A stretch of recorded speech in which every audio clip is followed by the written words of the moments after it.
കൊച്ചുങ്ങൾ എന്നായാലും ആഗ്രഹം പറഞ്ഞ നമ്മളെ കൊണ്ട് പറ്റുവാന്നെ അതങ്ങ് സാധിച്ചു കൊടുത്തേക്കണം. വലുതായ പിന്നെ ഈ കൊച്ചുങ്ങൾക്ക് ചെറിയ ചെറിയ ആഗ്രഹങ്ങളൊന്നും ഉണ്ടാകുകയല്ലടാവേ. അതുകൊണ്ട് ഈ കൊച്ചു പറയുന്ന എന്നാന്ന് വെച്ചാൽ നിന്നെ കൊണ്ട് പറ്റുവാന്നെ അതങ്ങ് സാധിച്ചു കൊടുക്കും. അതെ, സിദ്ദിഖ് പറഞ്ഞ പോലെ കൊച്ചുങ്ങൾ എന്തെങ്കിലും ആഗ്രഹം പറഞ്ഞാൽ നമുക്ക് പറ്റണതാണെങ്കിൽ നമ്മൾ ചെയ്തു കൊടുക്കും. അങ്ങനെ ഒരു ആഗ്രഹം സഫലീകരിക്കാനാണ് നമ്മൾ ഇന്ന് ഇറങ്ങി പുറപ്പെട്ടിരിക്കുന്നത്. അപ്പം നമ്മൾ ഇന്ന് വന്നിരിക്കുന്നത് നമ്മുടെ എടപ്പള്ളിയിലുള്ള ലുലു മോളിലേക്കാണ്. ഒരു ദിവസം രാത്രി ഇങ്ങനെ എല്ലാവരും ഇരുന്ന് സംസാരിക്കണതിൻ്റെ ഇടയിലാണ് പറഞ്ഞത്, ലുലു മോളും ഫുഡ് കൊച്ചിയൊക്കെ കാണാനായിട്ടാണ് എറണാകുളത്ത് വന്ന് പഠിച്ചത്.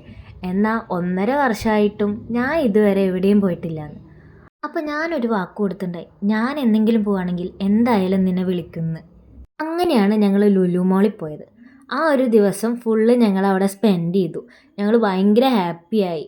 കാരണം എന്താണെന്ന് വെച്ചാൽ നമ്മുടെ ചുറ്റിലുള്ളവരുടെ ആഗ്രഹങ്ങൾ അത് ചെറുതായാലും വലുതായാലും നമ്മളെ കൊണ്ട് ചെയ്തു കൊടുക്കാൻ പറ്റുകയാണെങ്കിൽ അത് ചെയ്തു കൊടുത്ത് അവരുടെ മുഖത്ത് കാണുന്ന ആ ചിരി കാണുമ്പോഴുള്ള സന്തോഷം അതൊന്ന് വേറെ തന്നെയാണ്. അങ്ങനെ ഞങ്ങൾ അവിടെ നിന്ന് ഇറങ്ങി നേരെ കോളേജിൽ പോയി. അവിടെ എത്തിയപ്പോഴാണെങ്കിൽ നല്ല മഴ. ശുഭം.